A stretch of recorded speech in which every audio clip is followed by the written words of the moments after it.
There were many reactions to Snoop Dogg performing at the Crypto Ball, an event that was put together honoring Donald John Trump. The organizers call him America's first crypto president. The us that I think about is a group of people who have a specific politic which addresses problems that Blackness presents in America, right? It's a group of people that addresses issues that Black people and other disenfranchised, marginalized people care about. That's the us that I'm talking about. And that is not all of us. It's not. And particularly hip hop has a problem with us. Hip hop has long wanted to be part of a club that doesn't have anything to do with solidarity, community, doesn't have anything to do with sharing. It's a club that pledges allegiance, in my opinion, to the oldest and most enduring tenets of American existence, which are power, money, and whiteness. And when you look at how capitalism has been worshipped in hip hop, when you look at how individualism, domination have been worshipped in hip hop, when you look at how subjugation of opponents, the lack of sharing, the lack of solidarity has been worshipped in hip hop, to me, that indicates a very specific club that people want to be like. Van Lathan, a true gem, spoke out on what he saw and shares a very unique perspective that I wish you to open your mind to. So ain't nobody gonna perform for Donald Trump, huh? Which one of you jigaboo ass is gonna be the first one to do it? I'm waiting. I'm gonna roast the out one of you Uncle Tom for doing it. Which one of you is gonna do it first? Osby's the one that performs for himself. There are a plethora of videos Snoop put up in the past talking bad about Trump. So to see this 180 is quite shocking to many. When you think about why you're disappointed, don't think about being disappointed as a Black person. Be thinking about disappointed as a person who believes in freedom, bodily autonomy, the upward mobility of Black people, the end to white nationalist rhetoric and policy in American politics and government, and other things like that. And that's a betrayal from Snoop. There's no way to couch it. There's no way to obfuscate, or that's a betrayal by him. He got something out of it. Yeah. What you're gonna get is the empowerment of people who don't give a what happens to you. All valid points by Lathan. There's more. I just want to say this real quick, man, on the political shit. All you people for the federal government that not getting paid right now, ain't no way in the world y'all can vote for Donald Trump when he come back up again. If y'all do vote for him, y'all some stupid mother. I'm saying that to y'all early. All you federal government people that's not being paid, that's being treated unfairly right now, not being paid, that's so terrible. And this punk motherfucker don't care. So I'm saying that to say this. When it get back on and y'all get your jobs back and it's time to vote, don't vote for that. Please don't. Look what he do. As stated previously, a plethora of clips from Snoop going after Trump. Nonetheless, what I've decided to do was stop wearing my disagreements or the actions of one or two Black people in order for them to be indicative. I'm not going to use what Snoop or Nelly did and I'm not going to extract a we out of that. I'm not going to, there's no we. Obviously there's no we. Like I'm not going to extract a we out of that. There's no we. They did that, and that's their new set of priorities, or maybe it's always been their set of priorities. God bless. Obviously, it's a new set of priorities for Snoop. So it's not gonna be we. It's gonna be what they did, whatever. And I'm going to look at it in how it reflects the way I look at the world.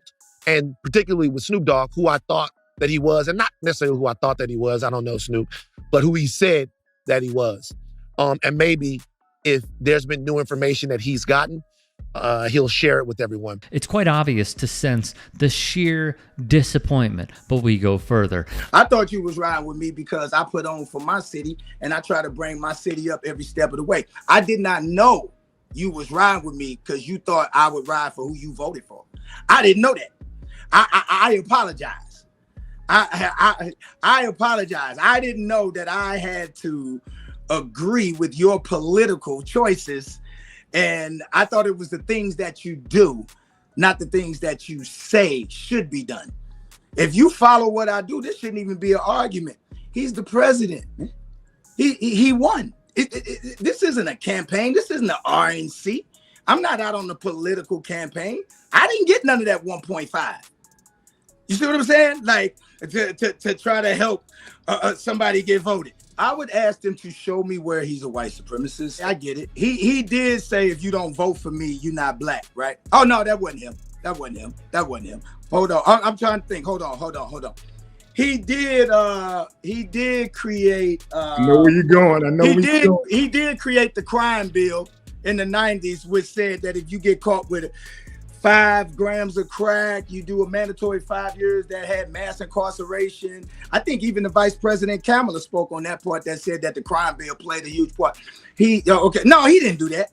Let me see. What did he do? I'm trying to think. The white supremacist. Hold on. I'm gonna get to it. Okay. He did not rent to black people. What was it, in the 70s or the 80s? Is that what they said? And like, okay, is he written to him now? So nobody's allowed to change. This entire rant would also draw a reaction out of Lathan. I'm just going to give a couple of things to Nelly that make me not want Donald Trump to be president in terms of how it affects black people. In 2020, Trump reversed the affirmatively furthering fair housing rule, where the Obama administration had actually put protections in for fair housing to affect black people. Trump also in 2020 directed the federal government to discontinue anti-bias and racial sensitivity training for their employees. The memo for the Office of Management and Budget says that Trump has instructed him to cancel further what he calls divisive anti-American propaganda. So if you talk about bias and diversity, it's anti-American. Trump will eliminate, he says, funding for any school. This is now. Any school that promotes racial equity or confronts the reality of racism in the nation's history. He has even vowed to direct the Department of Justice to pursue federal civil rights cases against any school, once again, that promotes racial equity or confronts the reality of racism in the country. Trump has also, for all our brothers that grow up in the neighborhoods, promised immunity for police officers accused of police brutality. Also, environmental justice. We've talked about this before. The Justice 40 initiative, which was a Biden executive order that aimed to direct 40% of climate investments to underserved black communities, Trump has dismissed it, said it's a woke overreach, gonna get rid of it. Under the MAGA wing, black history is under attack. According to Future Ed, 47 bills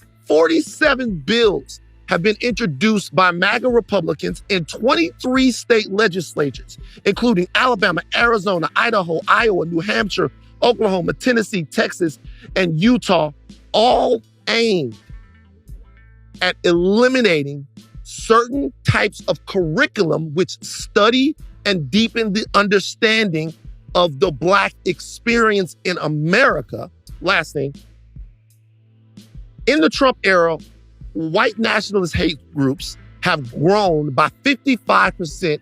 That's according to the Southern Poverty Law Center. Not gonna lie, Van is cooking here.